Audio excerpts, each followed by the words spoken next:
Welcome to Vintage Coin-Op Restorations and our final video for Universal Products 1974, The Stripper. If you've been following us on YouTube or Facebook or Twitter, you've seen these machines more than once. At this time, I don't think there's another working machine anywhere of this particular game.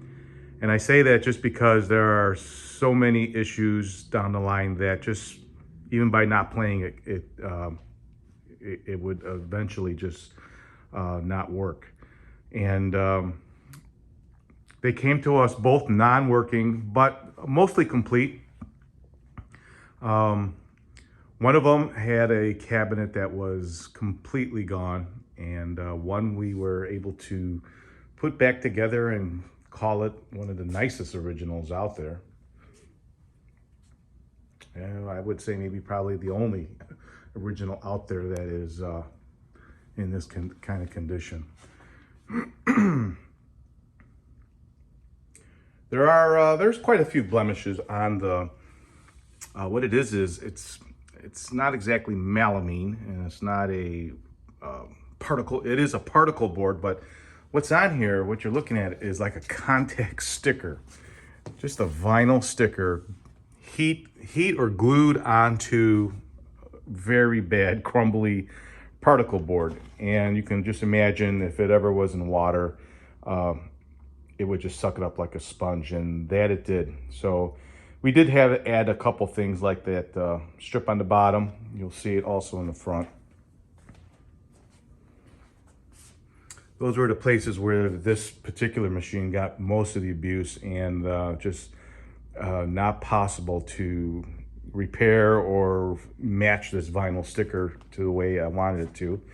So it was sand down, make smooth, and put this aluminum stripping on the bottom to protect that edge from crumbling away anymore. Now on the machine on the left here, this one is completely redone, or basically we rebuilt an entire new cabinet.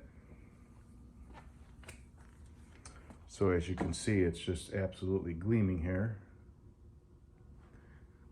All the aluminum on this one is new, and our fiberglass cowl here has been detailed, filled, repaired, and painted and clear coated.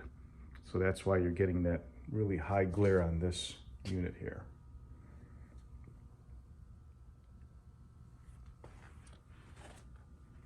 And all that metal's been replated. On the original, you can see it's also been detailed, polished with different levels of polishes to bring up the best I can on the shine. But the big gouges and stuff, there's just no way to get rid of them. But very, very pleased how this came out. This one has the main aluminum frame around there is all original. The two in the front are new. And so is the little skinny piece that we have here in the back. That also is new.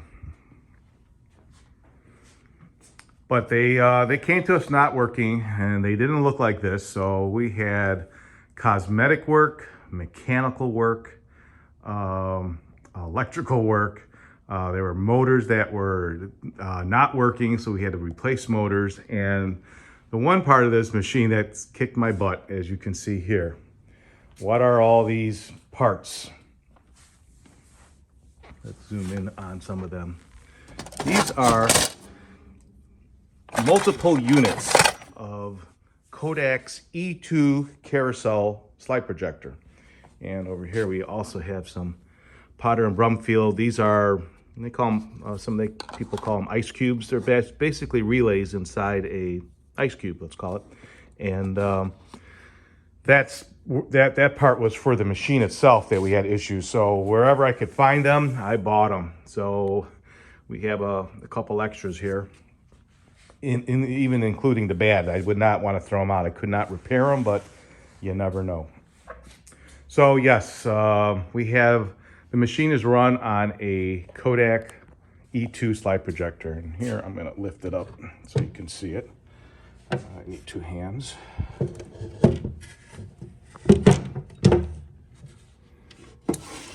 And there it is. Very, at the time in '74, this probably was the bomb, this slide projector. And so the company decided, well, let's, everybody knows about this, let's use it to make something. And that they did. So they turned it into this game called the Stripper. And what you're doing is you're shooting a target on the screen. And as you shoot the target and it registers, it advances the unit one slide. Each girl has 16 photos, and each photo revealing a little bit more. And you can see the little red squares is where the machine is supposed to stop. So every time you shoot, and it's, if you can get all the way to 15, you're a pretty good sharpshooter. But the majority of people probably get to like 12 or so. And then at the end of the game, you don't get to the number 16 slide, which is always the best one.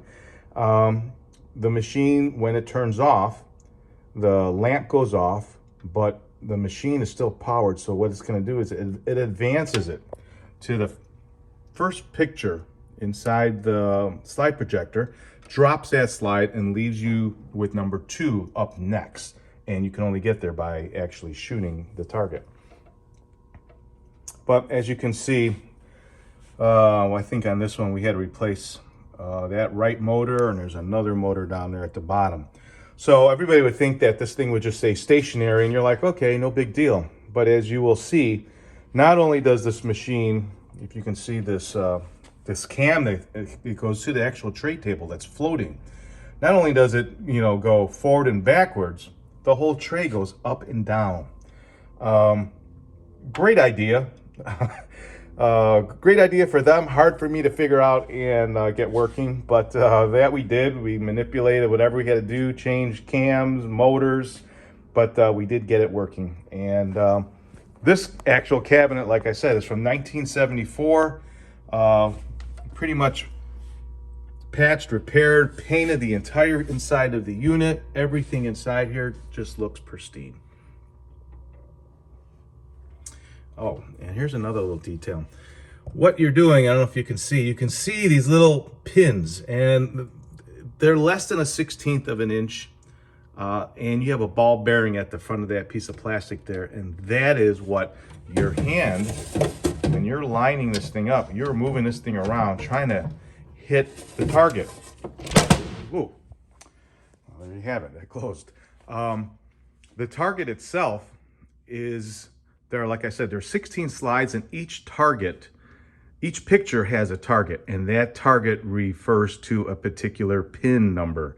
So that when you are shooting at the girl's, let's say her leg, that I had to figure out, and I have a legend showing that on slide number 4, where she's supposed to be shooting at her leg, that will correspond to pin number 6 on that deck there. And there's no instruction manual, so these are just things that slowly we had to figure out to make this, to advance and get this game with some sort of understanding. So it's been quite a long road, and we'll come around the back to see what it looks like. Here we are in the back of the unit. There's a door that covers this bottom half to keep the, let's call them all the ice cubes, nice and clean back there. And there's also a fan to keep the light bulb. The light bulbs in here are very, very hot. Very similar to like a 500 watt work lamp. So you got this fan blowing on it all the time. And then you have your mirrors right here. And the mirrors are not your typical mirror, because a mirror usually has silver in the back and reflects it from the back. So you have a 1/4 inch or 1/8 inch thickness of glass that will give you a shadow on this. So these are projector grade mirrors. So they call them, if I remember the name, it's called face. it's called a face reflected mirror, so that the mirroring is on the face of it and it's not going through the glass. And here is our, this is where the lighting for the word stripper goes in there. And over here is our connection for something that we added to this machine. When you start the game up, you'll have some audio. And we won't tell you what it is just yet, but right there on the side is your volume control, so you can kind of turn it down if you just, you know, because right now we have it kind of loud. But depending on where you're at, you're going to have to turn it on, hear how it sounds, because we have the back door is off. So there are some air vents up here, the original air vents up here, and in turn that'll allow some of the sound to come out. So you just have to, you know, go up and down with the volume. So that's just a sneak peek. There's your bell on the side over here for each hit. Old school bell, so it's got a kind of it has a good ding, but the problem with it is with the audio, sometimes you, depending on how loud you have the audio, you may or may not hear it. So that's going to be up to our the new owner to decide what he wants to hear. More music, more bell, and that's just a matter of preference, I guess. So if you look really close, here's the back of what the mirror is being projected, the picture's being projected on, and above me, you know, coming around here, there's another surface mirror. There's a big one up there. So it's kind of, there's a lot going on here. You're having your projector unit shoot an image on a piece of glass, and then it shoots that same image down here and reflects it back up into it and then forward. So there's a lot going on here. You got your left mirrors, which is your image. Your right mirror is your target. And that target and the image are all adjustable by 3 screws. By messing around and tweaking it, you can move the picture one way or the other. Well, enough talking about these machines. Let's see machine number 2 work. That is our original cabinet machine. For 25 cents, here's the original card in this one. Move control stick to line sight with moving targets. Shoot a target by pushing the button. 15 hits gives you your perfect score. You got 1 minute for 25 cents. It even has our address here, Jefferson City, Missouri. And I'm not sure if they have made any other games. There's rumor that there is, and I just have not been able to find it. It's just a company. These are about as rare as it gets, because there's only a handful that I even know that are out there, and none of them work except these 2. But at that time, I guess this company called them Target Scope. You know, you can see the little target there, and that's what we're going to be doing. So let's get to it. All right, here we go. Let's put our money in. And there she is. And you see very faintly, you have your sight, got cross sight. So what I'm going to do is going to try to shoot number 1 and hold my camera at the same time. There you go.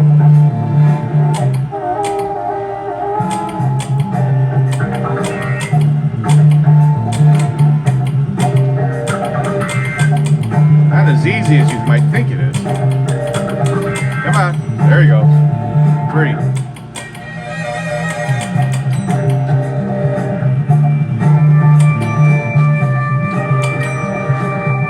Sometimes you get lucky. There we go. Come on, 7.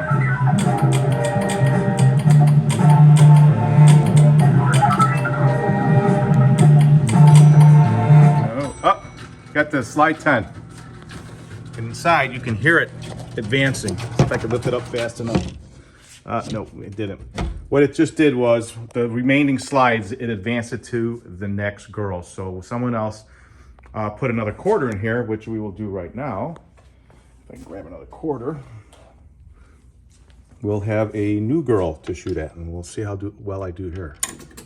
All right.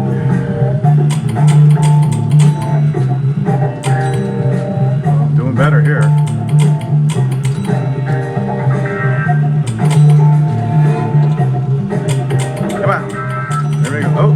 we're moving.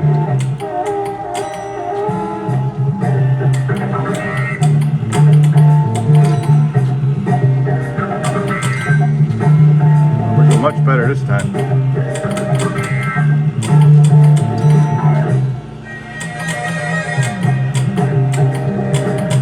Now each slide, like I said, corresponds to a dot, but if you look at the slides, none of them are perfect. So if you think you're like, hey, why am I not getting it? It's because this is not a perfect.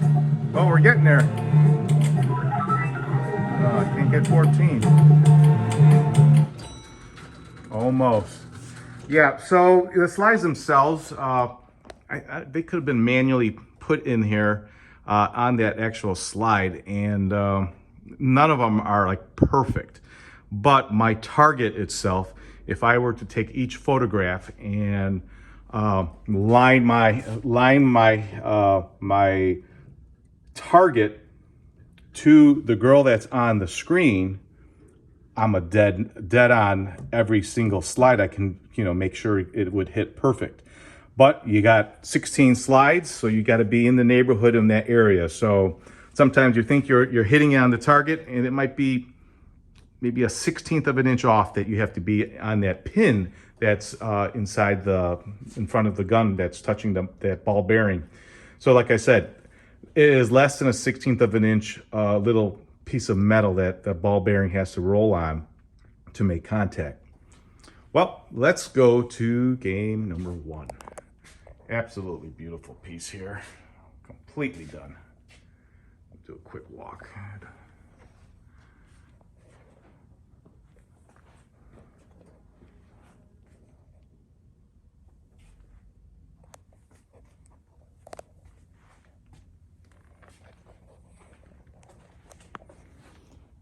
If I can grab another quarter, I better grab a couple. We'll play 2 games on this one. So, same thing here. Let's put our quarter in. I got a new girl here. See you later.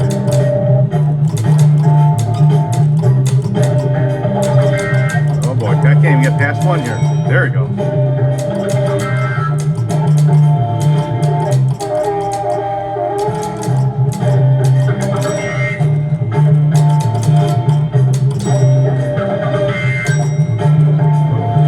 Much better.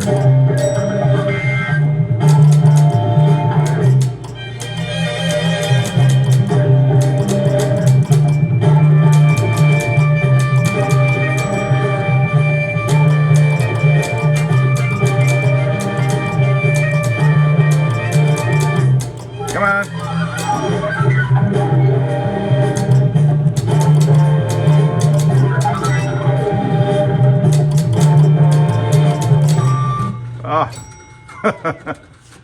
And again, you can hear it. It's advancing it to the next girl, and that's where it stops. Well, there you have it. 2 Universal products, the stripper. Thanks for watching my videos. I know I get a lot of texts, a lot of phone calls on these 2 machines. They're just like, where do you get one of these? I wish I could tell you. Keep your eyes open at different auctions, but very challenging to get going here because it kind of crosses over different things. A little solid state. You got a projector unit in there. You got a lot of mechanical problems that can happen. And on top of it, the cabinets themselves were, these were made for money. They were made to make money, and as fast as it can. So you can tell, particle board and vinyl sticker over just doesn't last that long, but this one did. So we're very happy to have them both here. Again, thank you for watching our videos. If you have one of these for sale or need one restored, give us a call. We're located in Chicago, Illinois. Our phone number is area code 630-624-7466. Thanks for watching.